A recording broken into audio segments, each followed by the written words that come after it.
I've been invited to at least start this final wrap-up session, and I see my job as something very, very simple, just to get it started, and then I think we have enough participants that they'll take it from there. So I just want to say that for a number of years at BYU, there was a practice which I quite like. I don't know why we stopped doing it, but inviting some senior faculty members to give what we called a last lecture. Maybe that's done elsewhere, I don't know. But the idea was that this person would be asked to give as if this were the very last thing that he or she would ever be saying to an audience. It might be about his or her specialty, it might not be the last word that he or she wants to give. And so I thought that I would put a question like that to our group. And I might start off with our more senior, venerable members of the group, Professor Esposito and Professor Sachedina and Professor Kutbuddin. I hope that's not... Can you get somebody that's older? Yeah. Anyway, I might call on you first, then we'll see what other people want to say. Thinking about what you've heard here, the interactions that you've had, the experience that you've had, you have one last chance to say something to an audience and to go out over the streaming and so on. What is it you would say? 3 minutes, something like that. What would you say to this group, to the group listening in? What have you learned from this? What experience have you drawn from it? What do you think is the next step to go forward? What ought to be done? How ought people to move, especially non-specialists, to move forward from a conference like this? What should be done? Kind of anything you want to do. This is a Rorschach test. So, would you? Oh, okay. I think you Jack Brown. Yeah, can you get the mic? I think that. Right. Can you hear me? Okay. I'm a firm believer in, based on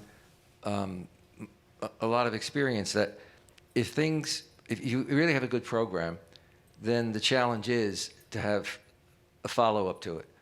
Otherwise, what we do, now this was a great program, okay? But I believe you lose a chance to build off it, and instead it becomes wasted resources, because then we offer something else that's different and something else.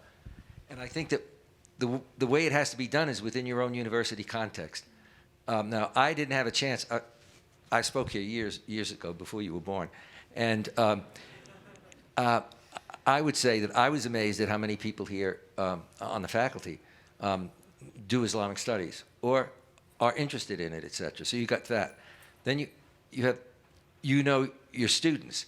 And it would seem to me that then you build out. I mean, among yourselves, you say, for this campus and for the kind of students that we have, and maybe the surrounding community, where do we go from here? I mean, I think the thing that was really good about this, I've gone to a lot of meetings, and I've said publicly that at least the last decade, most conferences, I'm interested in listening to myself, and because a lot of times the conferences are boring. I mean, really, at least 1/3 of them, I'd say. Right, Jack? Probably 50% sometimes. And I mean, really, if you've been doing it a lot, and what you had is not just that the speakers were really good, and they were, was conceptually, so the package that you would offer to an audience, that's why I had asked, deliberately whether it was going to be streamed, et cetera. You're covering so many areas, and everybody that you had did such a good job. So then the question becomes, what do you need here? Now, one of the things I would suggest is that you do something where you have an interactive component with your students. If you're going to bring people out here, you ought to have them interact with students. I mean, in a classroom, or you do a setting where they meet with students at breakfast time. I mean, how many times do I want to have breakfast with Jack? He's a good friend, but no. I mean, it really, and a lot of times that doesn't happen. So I think it's just you maximize on it, and I would really, the last thing I would say is that I do believe that we're in a very difficult situation today. And the fact that you have a university that's been so involved, and faculty that is so involved, and people, the LSD. Sorry about that. I never tried it. But But the community, I mean, I've had a number of people, who are involved, I really think it's building on it. Then you're getting the bang for your buck. It's great. Thank you. Someone else wants to take it? But I am only 40 years old twice. I'm not as old as you are. 40 times 2, yes. Okay. It's good to think that I'm still as young as my other friends are. Yeah, it's my attendance and my participation in different conferences has taught me one thing, that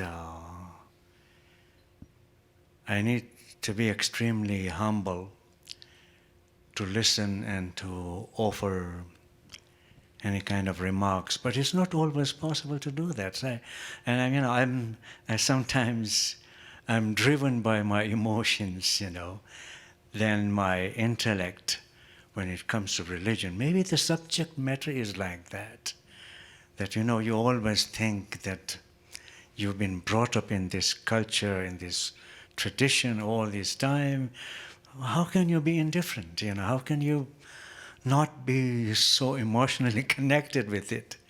And I think what I would like us to do, all of us here, is all the great speakers. I've heard some of you for the first time, and I think that what we can do is that write a short essay about what we think we are doing. So there'll be a collection of short essays.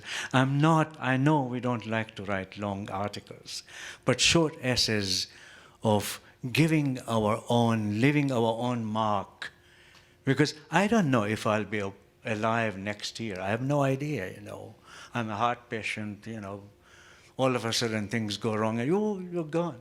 So I'm looking at myself saying, then, you have limited time, you better do something more about what you can do for the people. And I think that if anything that religion has taught me is to care for others.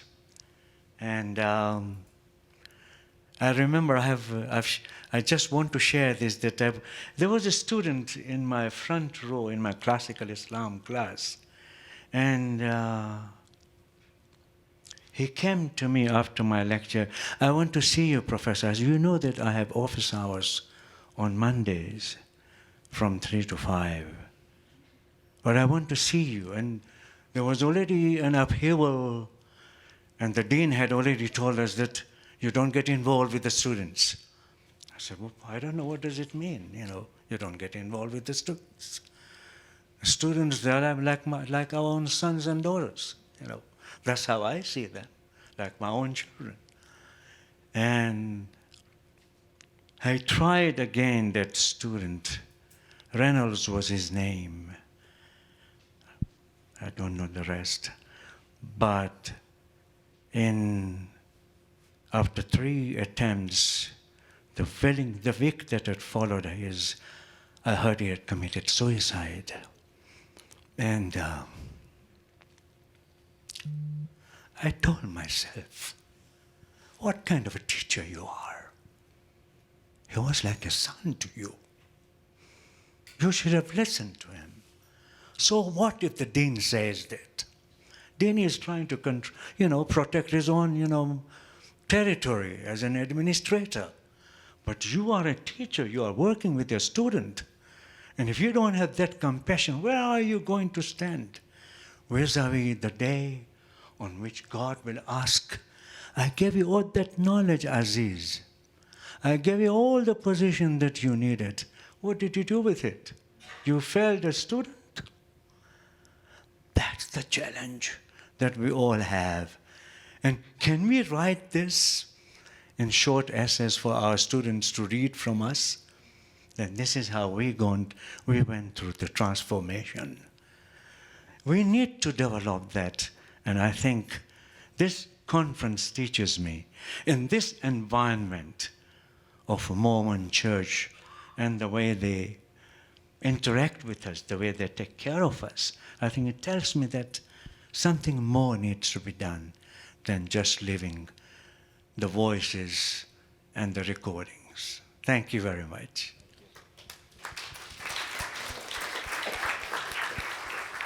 Next old person. I'm still young. I don't know. I mean, okay. Sorry to all the elders here who, so I'm getting to the mic as an, I don't know, what was the sheikh? The sheikh, distinguished, venerable, okay. Yeah. You know, this conference, this visit has been so heartwarming for me. I've enjoyed meeting,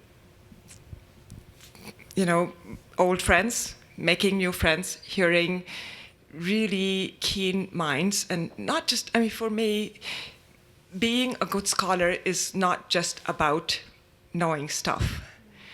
It's about having a vision, and it's about having a compassionate vision for your fellow human beings. And what I've heard here is the best of the best, really. So knowledge, deep scholarship, deep thinking, and compassion and caring, and a vision that we all want to take forward. So what is the action plan going forward here? I think I agree with what was just said, that it would be wonderful to have a publication come out of this that could, continue. So the things that were said here don't just stop here. I think things that are written down have a greater dissemination and reach many, many more people. I also think that the fact that you live streamed this conference was wonderful. I understand that you're going to convert that live streaming into videos that will be available for folks to hear. Again, I think in this day and age where the internet is so powerful, I think you can reach a very, very large audience with this kind of really informed, but also very transparent, very open-minded, very thoughtful conference. In terms of an action plan for each individual person here, for me, for the rest of my colleagues, for the rest of you in the audience, I think this was an opportunity to reaffirm our commitment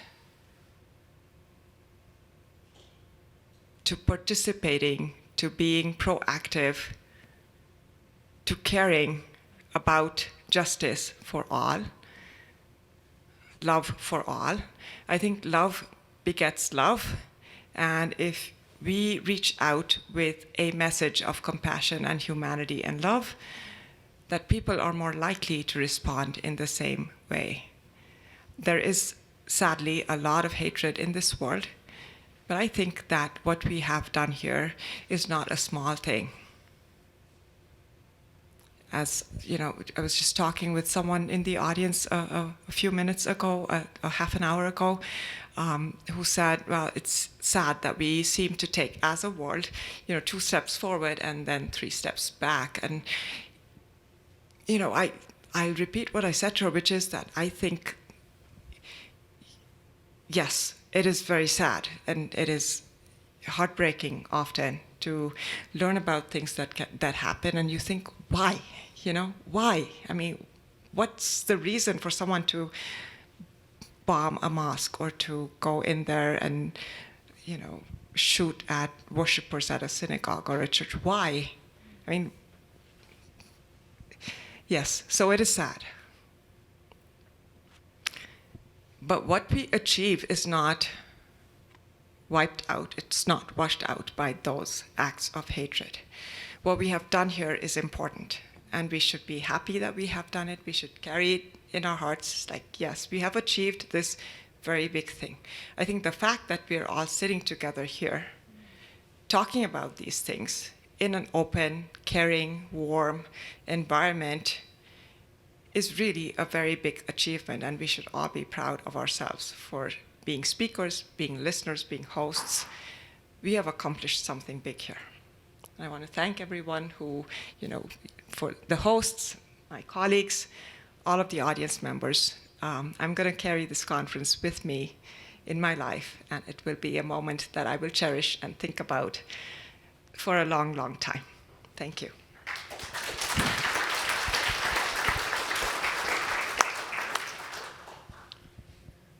Well, I guess I'll be next up on on the list. Thinking about how to move forward from this, one thing I think that we pointed out at the very beginning of this conference is the degree to which a lack of information or misinformation and intentional disinformation can be very harmful. And so I think what we've done as speakers is to do our best to share with you at least one small piece of the knowledge and experience that we have gained in our years of scholarship and our travels and our experiences interacting with other people. And now that we've given you some of those seeds, my hope is that you will realize that you are probably now better informed than the overwhelming majority of the American public about this faith tradition of Islam. And I hope that you will also find the courage to share what you have learned and to point people you know to this living resource that is going to exist through the website, so that what has been begun here does not end here. I know I personally would look forward to hearing from those of you who have ongoing questions, especially students. I'd be curious to hear your thoughts and what you're thinking about this whole experience, because that will help to continue to inform my scholarship moving forward. What are some of the kinds of driving questions that people still have today, and how can I take the platform that I have as a professor and a scholar and make that useful to other people? Thank you.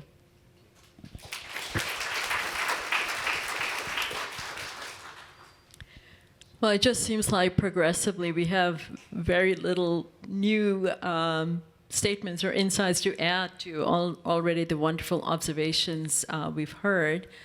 I also am very delighted, like my fellow participants in this conference, speakers at this conference, to have been an active participant as well. I'm also delighted that so many students attended. Like Natana, I too feel that the seeds that we're planting today hopefully will bear fruit. We may not see the results right away, but I think over the course of time, what you've learned today will hopefully encourage you to take more courses on Islamic history, on Islamic cultures and religious thought, and add to your repertoire of knowledge. I do agree that already by today you know a lot more than the average rank and file person in American society, but that's something to build on. I hope that will spur you also to learn the relevant languages of Muslim majority societies. Arabic is a notoriously difficult language to learn, but also one that is highly rewarding. I can see one young person vigorously nodding his head. I have a feeling you're already immersed in that experience, as you should be. Brigham Young actually has always been known for its excellent Arabic language instruction program, so do take advantage of that. I also am very happy that it will live on online, and that other people will be able to also gain access to the information that we shared with all of you in the course of 2 days. And it can be a wonderful, I think, pedagogical resource for the future. One thing that has impressed me in the course of these 2 days is how we are retrieving a shared moral vocabulary and a shared moral vision. And it's not something that has necessarily informed our teaching before, especially with regard to the LDL Church and the LDL faith. It's not something that we normally bring up, but I will try to work those perspectives in now in future classroom discussions and make that more relevant. And I'm heartened by the fact that the LDL community is reaching out to Muslim interlocutors and trying to find that common ground, right? And I think that's part of what we will be doing for the rest of this evening. And I think that's an extremely important development that is coming out of this conference. So finding that shared moral vocabulary is going to be extremely important. I think we will always have our theological differences among religious communities. And many Muslims will say, well, that is part of the divine design. And the Quran actually, I think some of the verses that were put up on the screen today emphasize that there will be different nations, different tribes, and different religious communities. And that's deliberately part of the divine design. But that should not prevent us from finding a shared language to speak about our commonly held values. And I saw that come out during this conference. And I hope that will not be the end of that conversation. That will be just the beginning of that important conversation, that we can continue to build on that enterprise, which I think has gotten off to a very successful start. So I thank all of us. I thank our wonderful hosts. I thank especially the students who did take time out of your schedules to be here, and members of the community, some of whom I am aware have actually driven long distances just to be present here. And I think that's just a wonderful sense of commitment on your part. So thank you very much for this opportunity.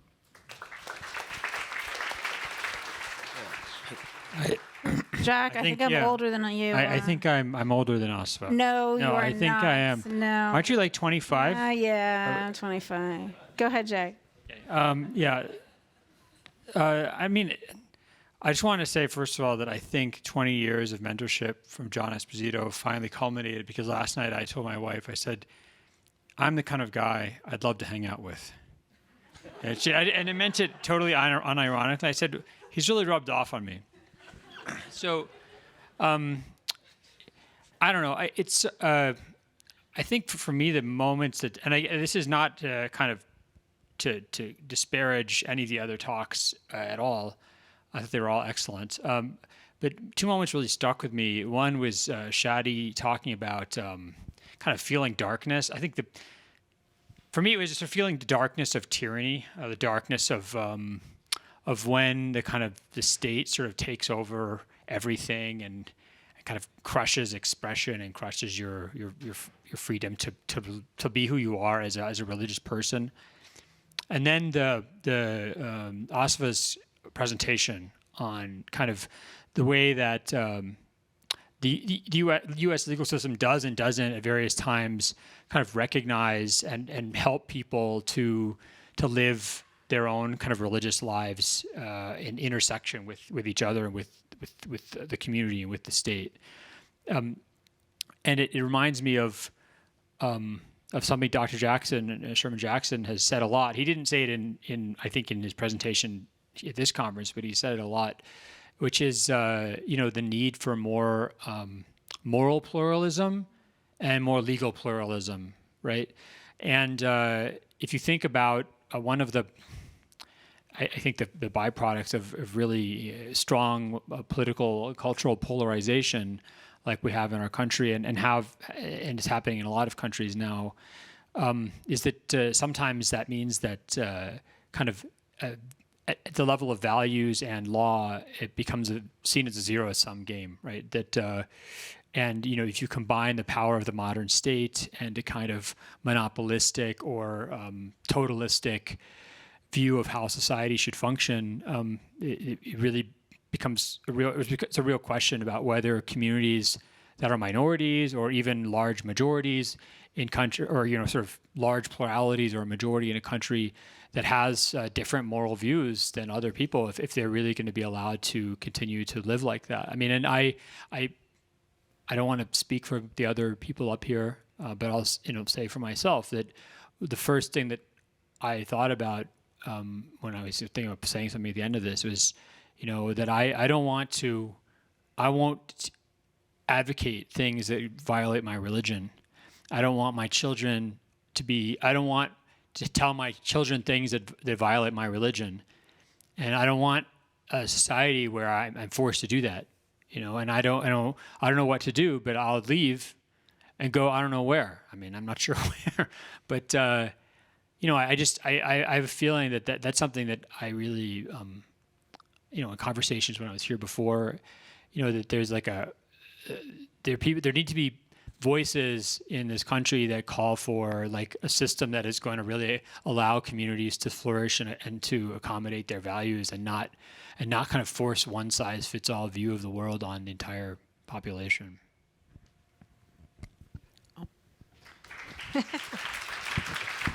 I am older than I look. I wanted to say, all of us have been to, in various versions, I think we've all been to conferences on Islam, Muslims in some version. I just wanted to point to the fact that this is being hosted here at BYU with the blessing of the church. I think that's something really significant. To me, especially. I mean, I personally have always felt a kinship with Mormons. My best friend in kindergarten was Mormon, and besides the fact that I never felt uncomfortable explaining to her what I couldn't eat, and the fact that none of us had to deal with no alcohol at dinner, that was really nice. Like, I mean, even beyond that, I think this community and the Muslim community and others in the United States, but the two of us, since we're here, we know what it feels like for people to say things about us that are just not true, and then do things that oppress us because of that misunderstanding.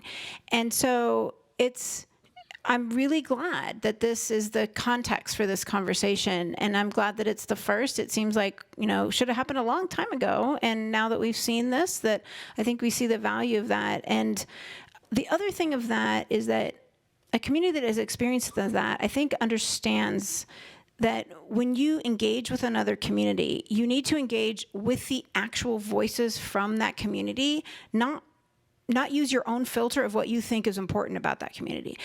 Talk to what they think and their values and not designated, but somebody. So what I was saying earlier, I think Grant and his incredible committee, I've been to places where somebody was put up as like the example of Muslim feminism or whatever, and no Muslim women look at them as any kind of a role model, but yet they're like, that's who is the liberated woman or whatever.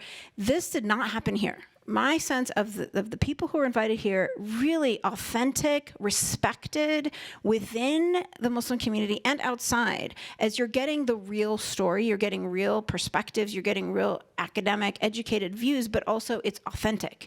It's stuff that Muslim Americans will say, oh yeah, of course you heard from so-and-so. I'm glad you heard from so-and-so. And that takes real skill and humility and a lot of work. So I just wanted to point to that specifically. I really, really appreciated that.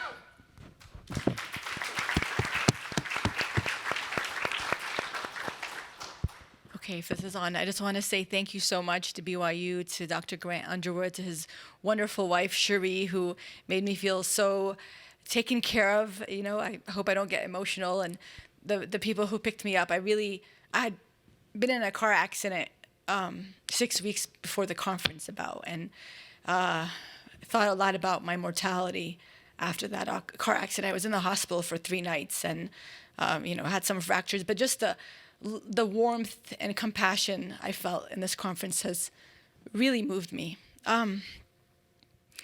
With that, I do want to make one point that I think was indirectly referenced, but maybe never explicitly stated, and I will tie it to my own identity in a moment. But I want to just point out the extent to which modernity has really been this chasmic rupture in the Muslim world, and I think a few things Asifa said and Shadi said, reminded me of this. When Asifa talks about the autonomy of the jurists to decide what Islamic law was, that was so independent from the state, right?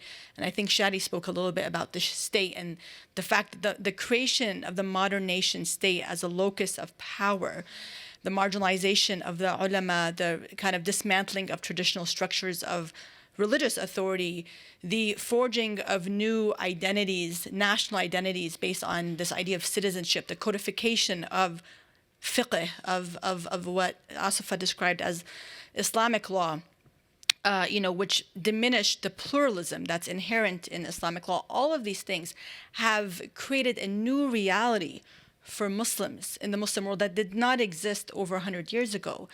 And I think this element was maybe somewhat not really explicitly stated. And I'll tie this to my own identity. Yesterday, we were driving back from this beautiful dinner we had at Sundance, and Dr. Grant Underwood was asking me a little bit about, my background, and I was explaining how my father's from Syria.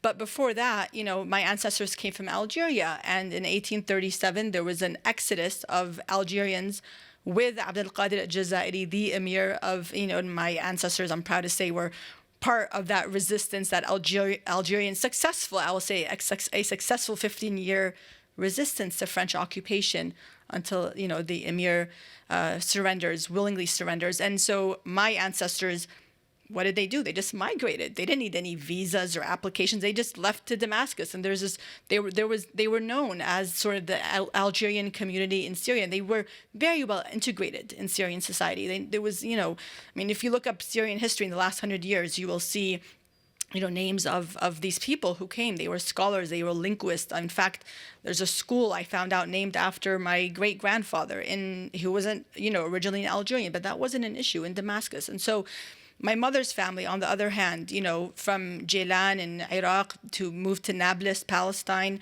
to Salt, Jordan, and now after they moved to Salt, they became Jordanian because that's when the modern nation state of Jordan created, right? But I want to contrast that for a moment for us trying to see my aunt who is stuck in Damascus last summer or 2 summers ago, we had to jump through hoops, to get her to just cross the border, like an hour away, right? To have her cross from Syria to Jordan so she can see my father and her other sister, my aunt, and that she had to wait for so long at the border. She's a 71-year-old woman, right? And why, right? And I'm using this example, the example of my own personal identity, to just, in some ways, illustrate the ways that modernity and colonialism and the creation of modern nation states have created new realities that impact so many of the issues we discussed today, we discussed in the last 2 days. So I will end with that. Thank you.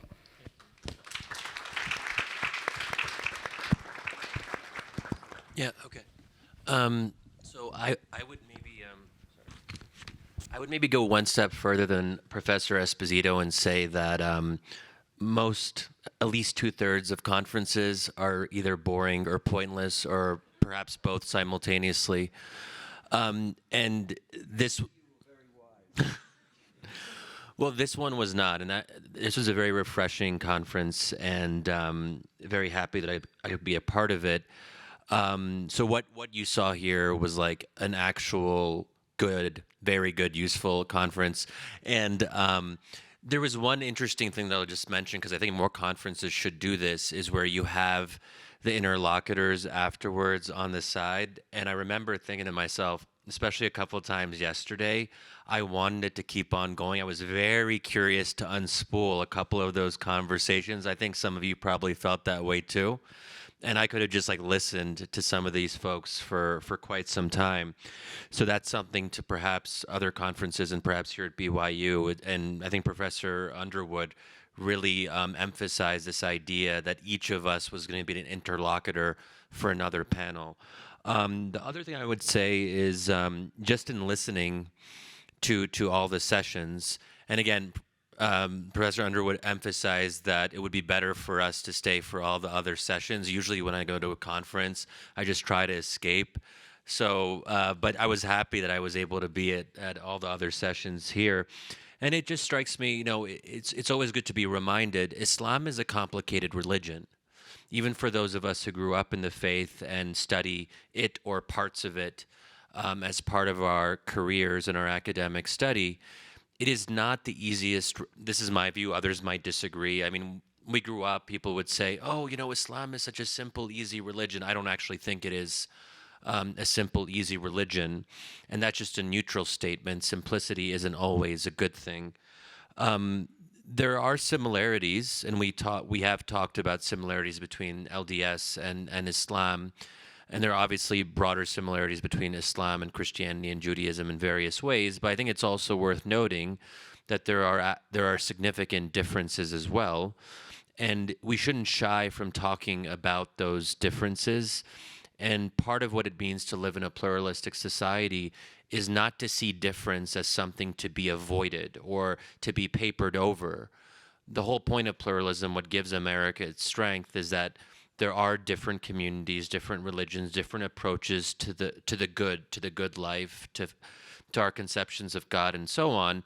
And we actually become richer as a society if we talk about those differences openly. And I'll maybe just an optimistic thing, just as I'm thinking, because I did talk about like the dark, maybe in a somewhat melodramatic way, the darkness that I feel and all of that. I stand by that when it comes to the Middle East, but I think the one place I'm really optimistic about when it comes to Muslims being in a particular country, in my view, it's only really America. Obviously, there's probably some other cases I don't know well, like Senegal. I'm sure people are doing better in Senegal. I just don't know those cases well. But among the cases that I follow closely, the U.S. is where I am optimistic. There are obviously red flags and things we should be worried about that Delia and Esma talked about, but there is something I think beautiful about being a Muslim in America. And I think about how my parents basically, this might be overstating it slightly, but in a way they fell in love with America as immigrants. They believe in the American idea in a way that maybe many indigenous, or not indigenous, but like people who have been here longer, I don't know what we call those people, just other Americans. I sometimes feel like they believe in America more than a lot of others. So I think that's something that I'm kind of left with, because I think a lot of us here are American Muslims, and to kind of see their contributions to this conversation, it does give me a certain kind of hope and optimism. The American idea is still very much alive, and it's alive in places like this and conferences like this.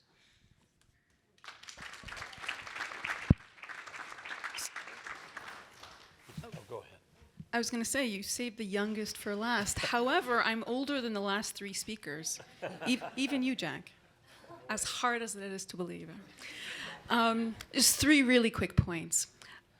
When Dr. Underwood first invited me, we had a long Zoom conversation, and we got over the technicalities of the conference in about 5 minutes, and then had this really long, amazing conversation about all of our stories, and not just his intention behind the conference, but just the beauty in two communities, in many ways, coming together to discuss a road forward. And that's what I hope this conference ultimately gives us, is a path forward, a possible path forward. And it takes me to my second point. I know I gave a lot of dismal statistics, and I hope I left a little bit of optimism at the end. But one thing I did say was that 76% of Americans have a negative association with the words Islam and Muslim. But there is this huge mitigator that drops that from 76% to about 34%. And that is knowing a Muslim. That if you know a Muslim, your negative association with those words drops dramatically. And so it becomes part of, no matter what we think the obstacles are against us, against minority communities, we're also obligated to continue to reach out. Because if we're going to improve this mess we're in, it's going to take that. It's going to take the interpersonal connection that we've all made here, this past 3 days, especially with some of the, members of the community who continue to reach out between panels. And finally, in all of the ways that we have been talking about conferences, much of what we do as academics, but also as people of faith, has purpose. And it reminds me of, and you reminded me of, Imam Ghazali's letter to a student. And he says, "Ilm without amal, knowing without doing, is the equivalent of knowing nothing at all." And in many ways, that's what I hope, and I think all of us hope this conference ultimately accomplishes, is that now we know. And what are we going to do? Thank you. Thank you to all of you, and thank you for coming to the conference. Thank you very much.